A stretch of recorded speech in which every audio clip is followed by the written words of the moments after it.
وإن تعدوا نعمة الله. أعوذ بالله من الشيطان الرجيم. بسم الله الرحمن الرحيم.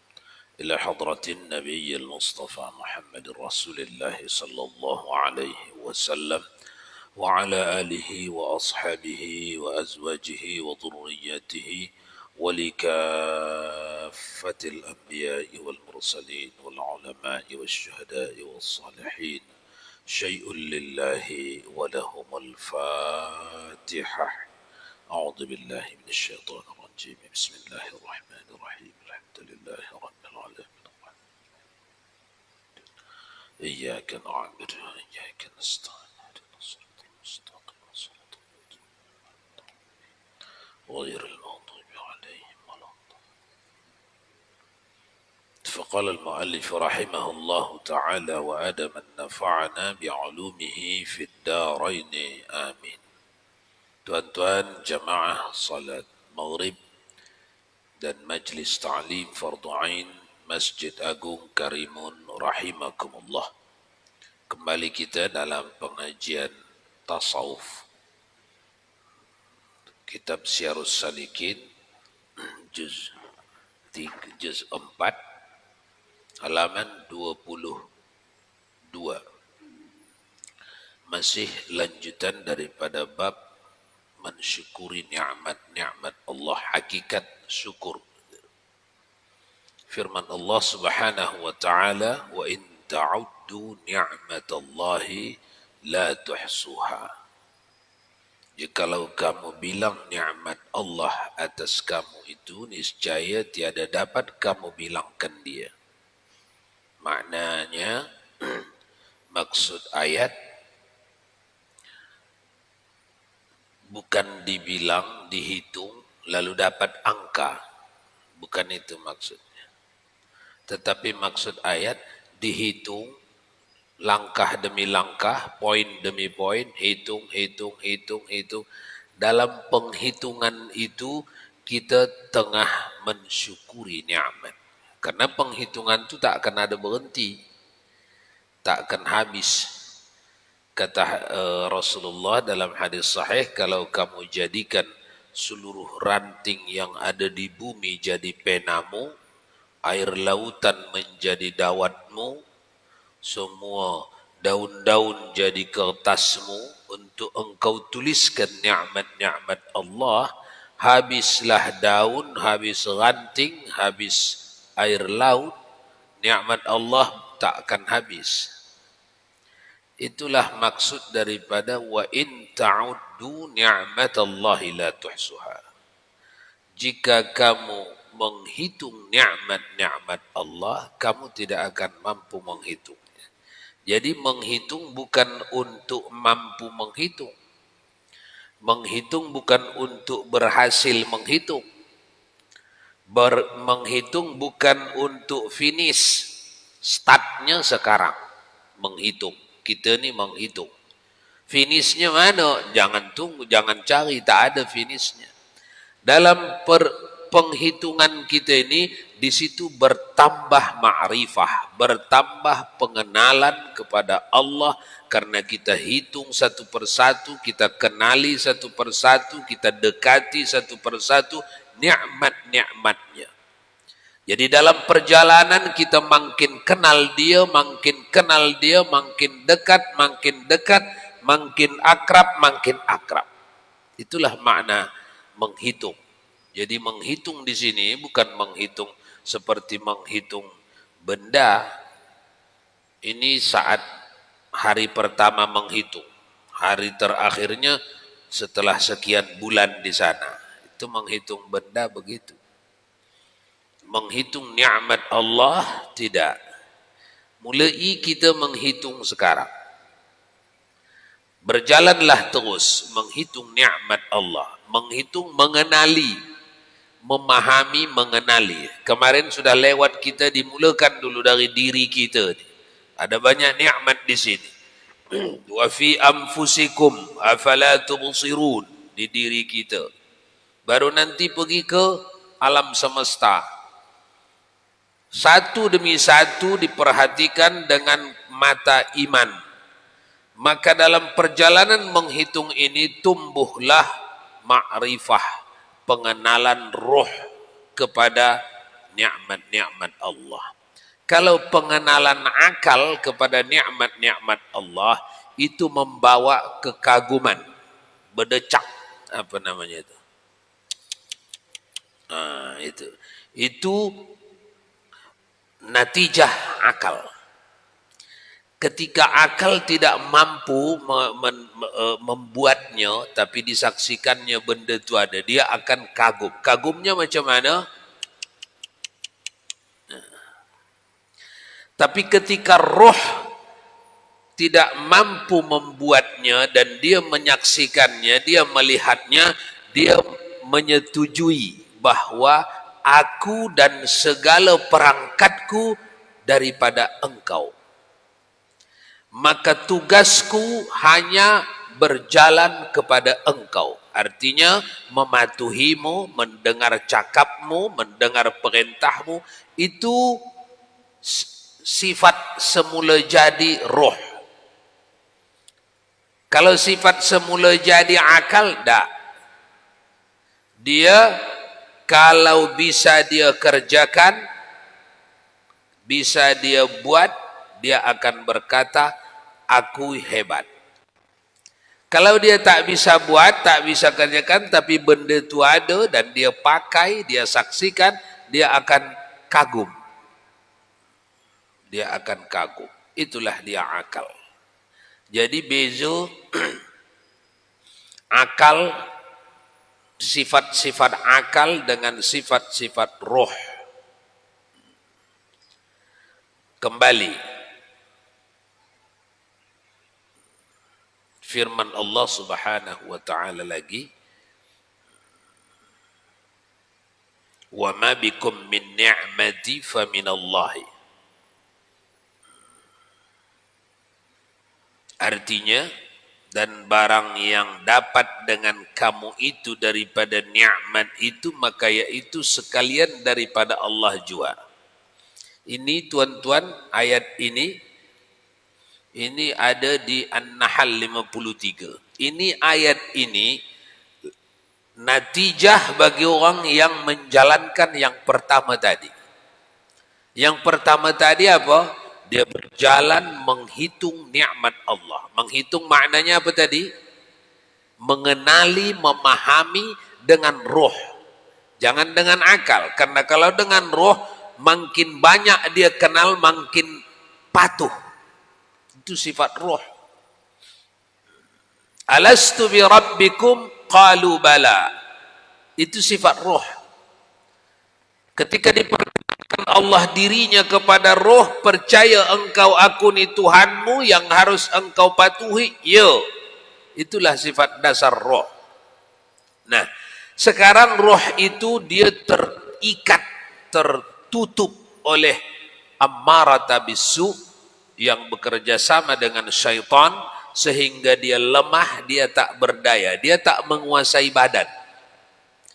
Seorang yang berjalan menuju Allah as-salikin, sedikit demi sedikit dia membersihkan roh sehingga berkekuatan, bertenaga. Itulah perjalanan kita. Itulah yang sedang kita kerjakan.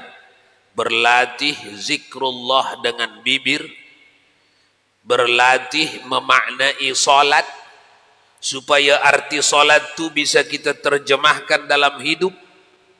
Salat itu sesungguhnya membebaskan kita dari perbudakan hawa nafsu dalam hidup. Kalau kita perhati dari kalimat awal sampai kalimat akhir salat, itu usaha ajaran Allah kepada kita yang kalau difahami terbebas kita dari keterikatan kepada selain Allah. Oleh karenanya kita yang berjalan ini wajib mengetahui setiap yang kita cakap dalam salat. Karena dari situ kita akan berangkat memahami isi cakap kita itu. Inna salati wa nusuki wa mahyaya wa mamati lillahi rabbil alamin. Sekalipun bacaan itu bacaan sunnah. Karena wajib kita hafal bacaan wajib dan bacaan sunnah. Sesungguhnya ya Allah, salatku ni dan semua amal solehku ya Allah, nusuk, bukan haji saja itu, amal soleh. Wa mahyaya wa mamati, semua hidupku ini ya Allah, dan matiku, itu untuk Engkau. Ini dalam syarahan salat, akan pergi kita ke sana, kita fahami dari pemahaman para aulia as-salihin, di antaranya sesungguhnya salatku dan semua amal ibadatku, hidupku dan matiku. Ini kalau yang mengucapkannya ini lisan, maka dia sebuah senandung, sebuah suara saja, bahasa saja. Tapi kalau yang mengucapkannya ini qalbi, ruh, nanti pada waktunya ruh yang semakin bersih, semakin bersih, semakin bersih, dengan kita memperbanyak istighfar, maka tarik menarik antara cakap lisan dengan cakap ruh akan lebih kuat cakap ruh. Jadi cakap lisan akan lemah, yang kuat cakap ruh. Kalau sudah di posisi ini, maka orang akan bisa hidup di atas cakapnya. Dia hidup di atas cakap. Dia berjalan seperti yang dicakapkan. Kenapa? Karena yang bercakap itu roh. Tapi kalau yang bercakap itu fikrah, lisan, jam bercakap, cakap.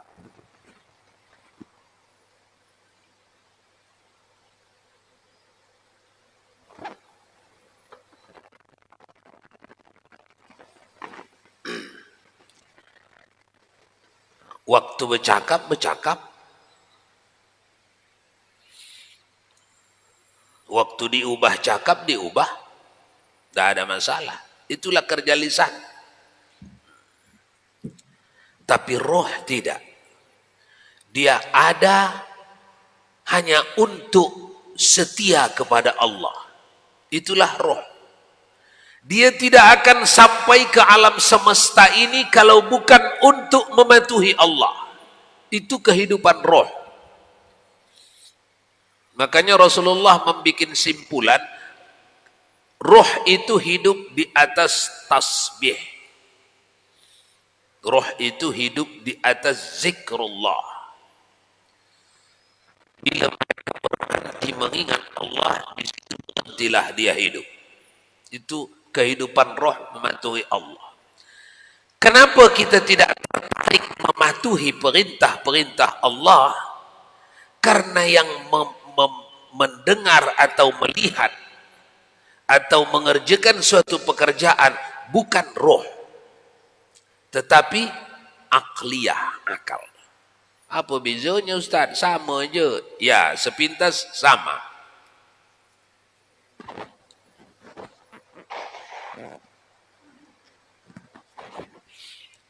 Sepintas sama, tapi sebenarnya tidak.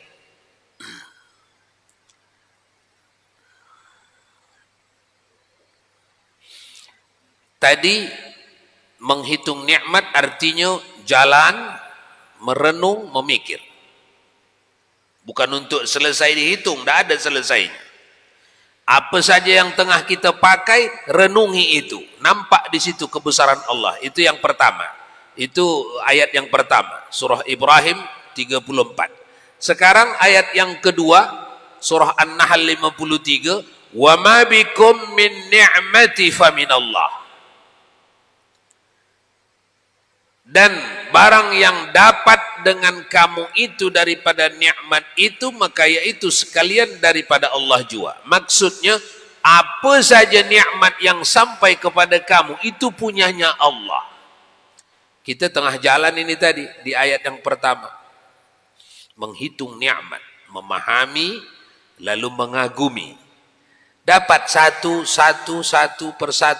persatu. Kemampuan kita berfikir, kemampuan beribadat, rezeki, sehat.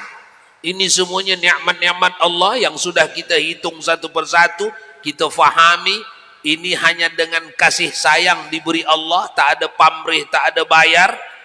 Nah, wa ma bikum min ni'mati fa minallah.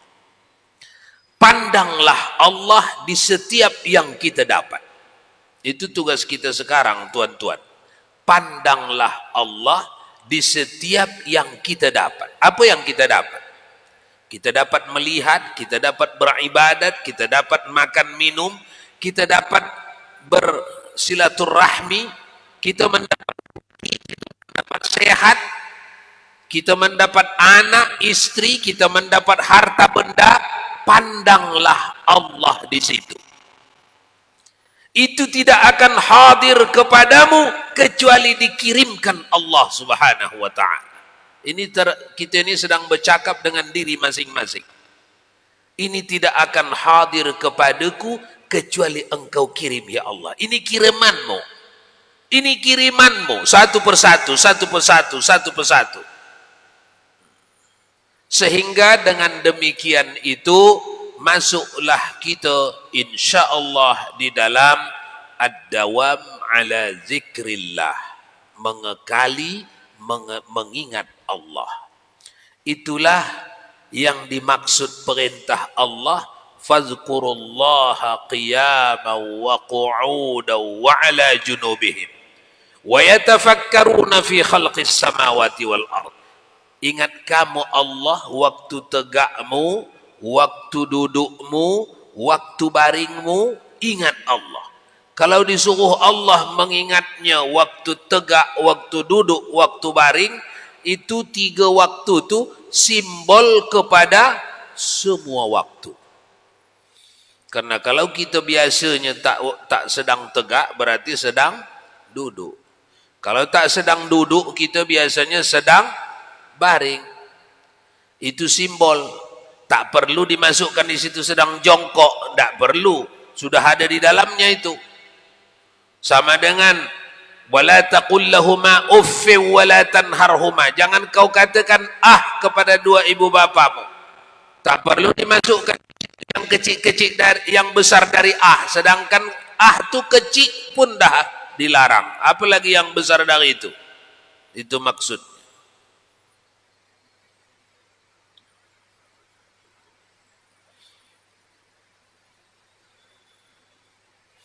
Baik. Wa ammal lisanu fa izharu syukru lillahi ta'ala bitahmidi ila dallati alaihi. Adapun syukur dengan lidah itu, maka yaitu engkau zahirkan dengan dia syukur bagi nikmat Allah Ta'ala itu dengan engkau ucap alhamdulillah, yang menunjukkan dia atas nikmat itu.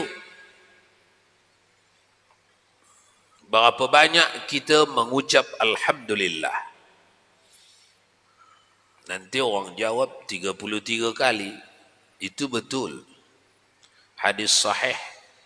Barang siapa habis salat fardu dibacanya subhanallah 33, alhamdulillah 33, Allahu akbar 33, ditutupnya dengan la ilaha illallah wahdahu la syarika lahu lahul mulku wa lahul hamdu yuhyi wa yumitu wa huwa ala kulli syai'in qadir. Dihapus Allah dosanya yang lalu dan yang akan datang. Sahih Bukhari dan Muslim. Tapi yang sedang dibicarakan di sini bukan itu. Kalau bukan itu, apakah menolak yang itu? Bukan. Itu ada, ini ada. Tidak saling menolak. Adapun syukur dengan lidah itu engkau zahirkan dengan dia syukur bagi nikmat Allah Ta'ala itu dengan engkau ucap alhamdulillah, yang menunjukkan ia atas nikmat itu. Tuan-tuan, carilah nikmat Allah Yang sampai kepada Anda dulu, jangan dulu yang sampai kepada anak, kepada bini, kepada tetangga, duluan ke kita, yang sampai ke kita. Lalu ucapkanlah alhamdulillah. Bisa berhenti alhamdulillah. Kalau kita bertugas mencari nikmat Allah yang sampai ke kita, lalu sekurang-kurang balasan yang pantas mengucapkan alhamdulillah, maka tidak ada satu detik yang bisa kita berhenti dalam alhamdulillah. Tidak ada. Cari. Satu tarikan nafas itu proses yang amat rumit. Harus disediakan oksigen, harus disediakan tenggorokan yang sehat, harus disediakan pompa jantung yang bagus, lalu pengeluarannya pun begitu juga. Ini semuanya kumpulan nikmat Allah. Tadi bila sampai kepadamu nikmat Allah, ucaplah alhamdulillah. Itu artinya maka setiap detik pun Anda mampu mengucap alhamdulillah, mensyukuri nikmat Allah, itu tidak setara dengan pemberian Allah kepada kita. Jadi jangan merasa GR kalau sudah bisa bertasbih 3.000 siang, 3.000 malam. Dah lumayan lagaknya itu. Belum.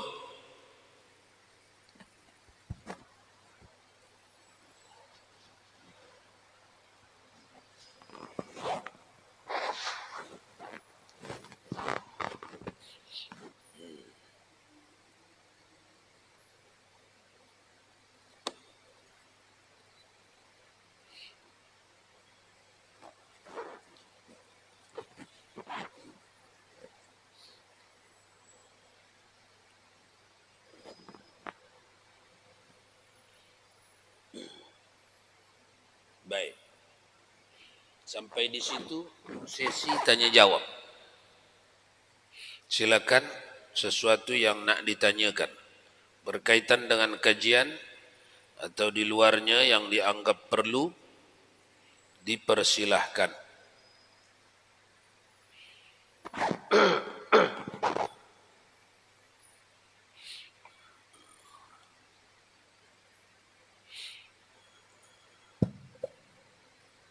Tentang ikrar atau janji dalam doa iftitah tadi Ustaz. Sesungguhnya sholatku, ibadahku, hidup dan matiku hanya untuk Allah, gitu kan? Hampir tiap kali sholat kita baca itu. Tapi di luar kita jauh dari itu gimana itu nanti? Salikin tuh orang berjalan. Kalau tahu awak sudah terlalu terlambat dari perjalanan yang pantas, cepatkanlah. Bangkitlah. Salikin, suluk. Kita ni salikin, suluk. Sedang berjalan menuju Allah, menuju akhirat. Tentu saja ada alat-alat penimbang. Kita tengok, ini saya ni dah terlalu terlambat ini. Kemaskanlah sikit. Luruskanlah sikit. Cepatkanlah sikit. Tak bisa diubah itu. Memang itu tugas kita datang ke dunia ini. Inna salati wa nusuki wa mahyaya wa mamati lillahi rabbil alamin. Tapi ada orang yang maksimal, ada yang kurang maksimal. Itulah kepangkatan besok di akhirat. Kejarlah, bangkitlah. Wa mal hayatud dunya illa mata'ul ghurur.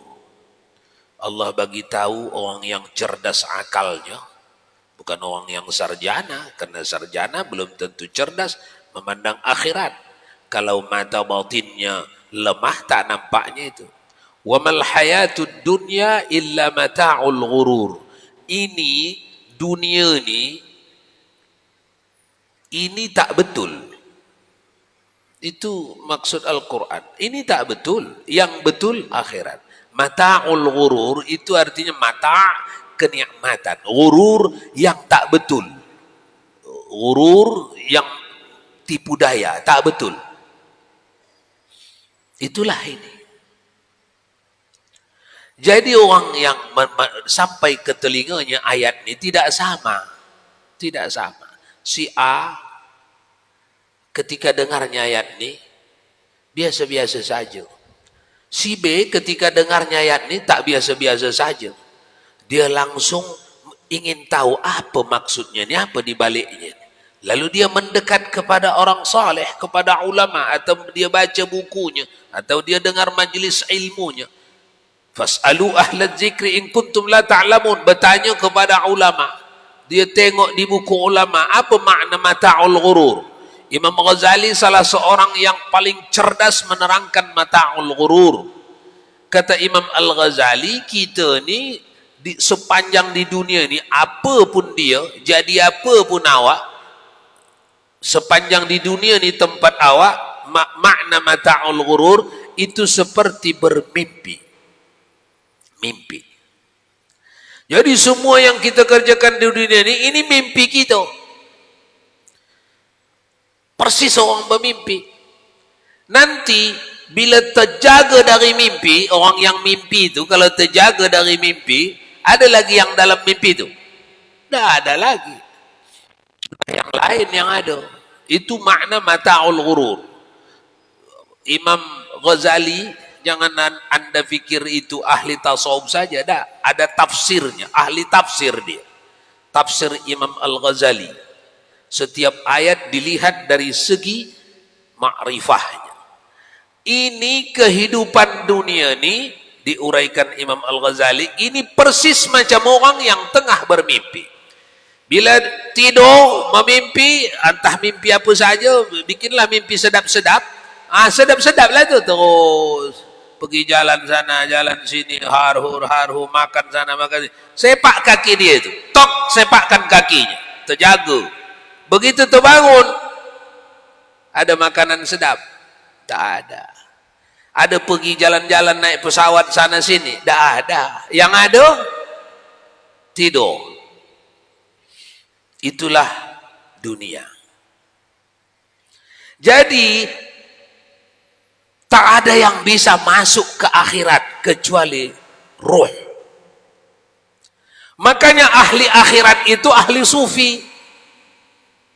Ahli tasawuf lah ahli akhirat. Karena roh bisa pergi ke akhirat. Caranya macam mana? Masuk ke dalam rohnya cakap Nabi. Cakap Nabi itu nur. Cakap Nabi itu kabel. Wayar. Wayar bisa pergi masuk ke akhirat. Contoh.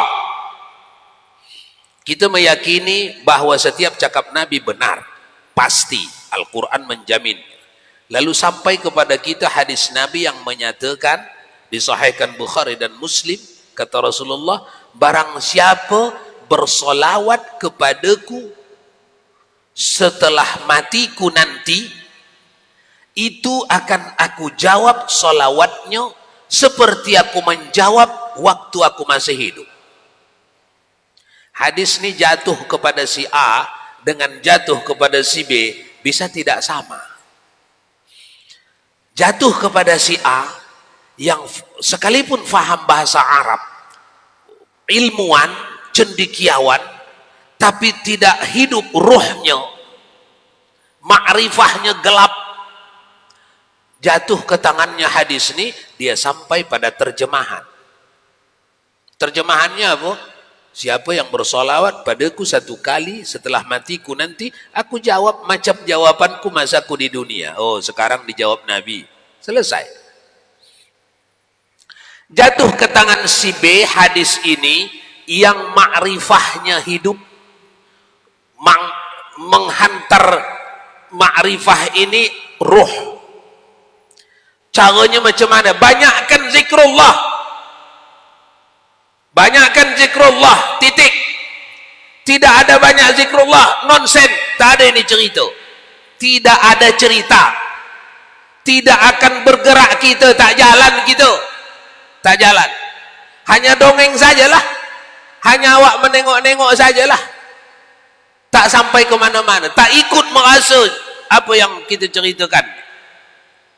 Latih diri, paksa diri, bebani dia 5.000 kali sehari semalam. Allah, Allah, Allah, Allah. Bibir mengucap Allah, Allah, Allah. Hati mengingat kebesaran Allah. Karena kalau sudah bibir kita mengucap Allah, kita dah belajar bertahun-tahun Allah tu apa itu? Yang punya sifat wujud, yang punya sifat qidam, baqah, mukhalafah lil hawadith dan seterusnya. Allah tu apa itu? Yang punya nama Ar-Rahman, Ar-Rahim, Al-Malik, Al-Quddus. Masih ingat Ar-Rahman? Apa itu Ar-Rahman? Atas kasih sayangnya dibagi makannya semuanya orang jahat dan orang baik. Itu Ar-Rahman. Ingat itu. Ar-Rahim masih ingat? Apa itu Ar-Rahim? Hei orang jahat, tak kebagian lagi kamu waktu itu di akhirat. Hanya orang beriman saja. Al-Malik, apa itu? Maliki Yaumiddin. Dia punya ini. Silakan Anda katakan Anda punya ini. Silakan. Tapi hakikatnya yang Anda punyai itu, harta Anda itu, benda kekuasaan itu, dan diri Anda, dia punya semua. Dia punya ini. Katakan itu ketika mengucap Allah, Allah, Allah. Memang zikir kita Allah, Allah. Tapi di dalamnya hakikat Maliki Yaumiddin. Hidupkan itu. 5.000. 5.000. Jangan kurang ya. Jangan kurang. Boleh sambil jalan, sambil kerja. Nyetir mobil boleh, Pak Ketua. Boleh. Hidupkan. Hidupkan. Inilah ikhtiar kita untuk menghidupkan mata batin. Kalau hidup mata batin, kembali kita, kalau hidup mata batin, nanti terbacanya hadis. Siapa yang bersolawat kepadaku 1 kali, aku akan jawab solawatnya seperti aku menjawab solawat dan salamnya masa aku hidup di dunia. Mulai hidup dia bergetar. Geduk, geduk, geduk, geduk, geduk, geduk, geduk. Subhanallah. Didengar Nabi, dijawab Nabi. Siapa aku? Di mana aku mengucapnya? Aku mengucapnya di Karimun. Rasulullah ada di Madinah. Macam jawabanku ketika aku masih hidup. Mukjizat yang pasti. Kita bisa bercakap-cakap dengan Rasulullah sallallahu alaihi wasallam. Tak ada Ustaz, tak ada. Memang tak ada itu. Harus hidupkan dulu mesinnya. Kalau tak hidup mesinnya, yang ada tak ada sajalah. Tak ada, tak ada. Tak ada, tak ada.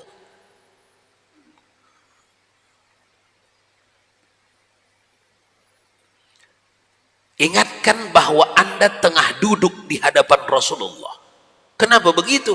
Karena makna hadis itu aku jawab salawat dan salamnya seperti jawabanku kepadanya waktu aku masih hidup. Pakai mata batin menengoknya. Ini cakap Nabi. Kalau cakap Nabi siddiq, amanah, tabligh, fatanah, pasti. Wa ma yantiqu 'anil hawa in huwa illa wahyu yuha.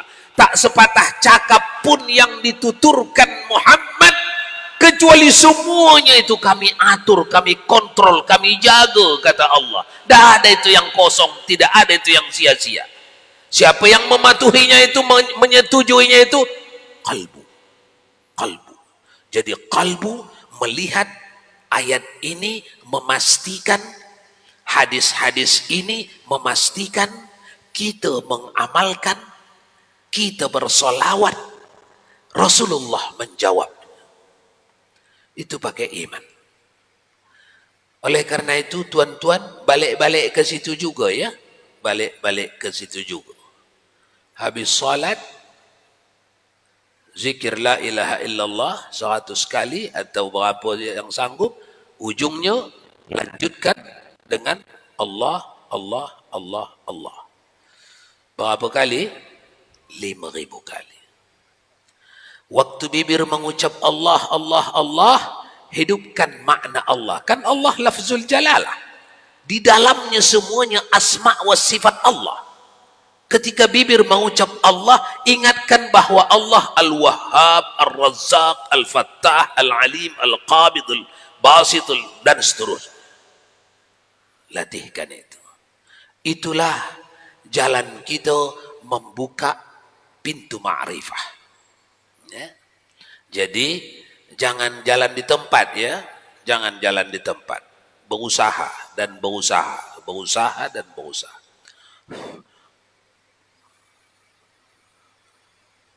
Habis. Berapa? 3 menit lagi. Wa ammal lisanu. Ada soalan lain barangkali?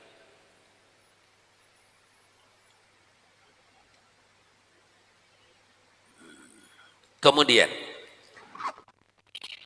kembali dalam beramal, dalam bermuajahah, dalam berzikir, mungkin saja datang yang tak suka sama kita ya. Siapa itu? Ya musuh utama kita, setan. Jangan takut, jangan berhenti. Memang itu kerja dia, mengganggu kita. Mungkin saja datang yang mengganggu kita. Jangan takut, jangan berhenti. Masuk ke dalam lingkaran yang dijanjikan Allah. Sudah ingat ya? Jangan pergi mana-mana. Jangan lari ke rumah ustaz. Nanti tengah jalan awak mau lari ke rumah ustaz, tengah jalan udah di tokoknya pala awak. Lari ke dalam hisnullah. La ilaha illallahu hisni man dakhalahu kana amina. Masih ingat ya? La ilaha illallah itu bentengku. Siapa yang masuk ke dalamnya ku amankan dia. Dari masalah-masalah dunia dan akhirat ku amankan dia. Jadi beramal di dalam ya. Jangan di luar, nanti awak seretnya pala awak dah ngitung-ngitung atap rumah pula awak. Disediakan Allah benteng, di dalamnya beramal. Di dalamnya beramal. Ya. Jadi habis kita salat fardu berjamaah atau bersendiri, lepas amalan seperti biasa, zikir-zikir seperti biasa, tak ada yang dikurangkan. Sebelum kita meninggalkan sajadah kita, selepas solat-solat sunnah-sunnah seperti biasa, baca zikir la ilaha illallah seberapanya, lepas tu lanjutkan Allah, Allah, Allah. Waktu awak membaca zikir la ilaha illallah, masuk ya, masuk ke dalam benteng. Benteng tu daripada apa Pak Ustaz? Bambu kah, apakah? Nur. Karena ucapan awak itu nur. Mengucapkan la ilaha illallah itu nur, itu cahaya. Intinya pusat nur itu ada di jantung, karena di situ asalnya kita. Wa nafakhna min ruhi, ke situ diletakkan Allah dulu ruh kita. Dari situ senantiasa yang mengucap. Jadi yang mengucap itu dari situ ya, bukan dari bibir. Kita ad-dawam, istiqamah, zikir la ilaha illallah setiap selepas salat fardu minimal berapa? 100. Habis 100 lanjutkan dengan Allah, Allah, Allah. Di dalam hati, kalau ada kerjaan, ada tugas yang lain-lain, dalam hati je Allah, Allah, Allah. Sampai minimal 5.000. Kalau 5.000 bagi 5 berapa itu? 1.000. Habis salat. Allah, Allah, Allah, Allah, Allah, Allah, Allah, Allah, Allah, Allah. 10 menit. Bisa ambil waktu 10 menit. Habis salat.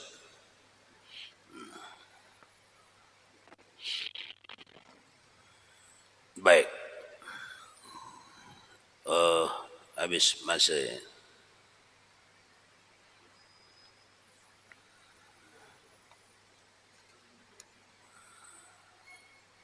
Wallahu a'lam bissawab. Wa ilaihi marji'ukum fa unabbi'ukum bima kuntum ta'malun. أعوذ بالله من الشيطان الرجيم. بسم الله الرحمن الرحيم. الحمد لله رب العالمين، والصلاة والسلام على أشرف الأنبياء والمرسلين سيدنا ومولانا محمد وعلى آله وصحبه أجمعين. اللهم يا عليم يا عظيم يا غفور يا ودود، اللهم زدنا علما وارزقنا فهما. اللهم ربنا علمنا الذي ينفعنا، اللهم ربنا فقهنا وفقه أهلنا وقرابات لنا في ديننا مع أهل القطر أنثى وذكر. يا مقلب القلوب ثبت قلوبنا على دينك وعلى طاعتك برحمتك يا أرحم الراحمين. وصلى الله وسلم على سيدنا محمد وعلى آله وصحبه أجمعين. سبحان ربك رب العزة عما يصفون، وسلام على المرسلين، والحمد لله رب العالمين. تقبل الله.